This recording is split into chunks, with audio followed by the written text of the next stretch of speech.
The White House released a letter to Nancy Pelosi tonight that is signed by the president, and some of the sentences in the letter indicates that they might actually read as if the president had a hand in writing some of those sentences. For example, you are offending Americans of faith by continually saying, I pray for the president, when you know this statement is not true, unless it is meant in a negative sense. It is a terrible thing you are doing, but you will have to live with it, not I, exclamation point.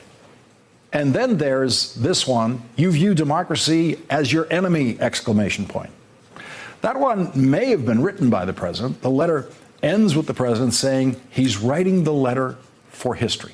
Even Donald Trump seems to realize that his tweet collection will be overwhelming to historians, so he wants this 6-page letter to stand out so that historians will use it in understanding the Trump impeachment.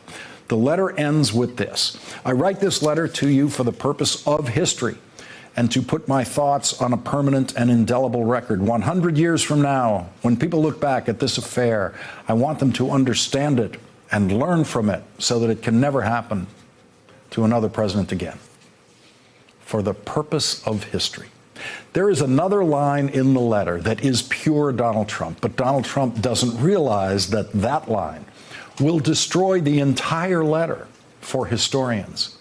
On page 5 of the letter, Donald Trump writes, more due process was afforded to those accused in the Salem witch trials. Now, you can say that to Trump voters, but you cannot say that to historians. The Trump letter is for future historians who will know that these Salem witch trials, which delivered capital punishment to 20 women and men for being witches, actually allowed witnesses to testify about things that they learned in their dreams.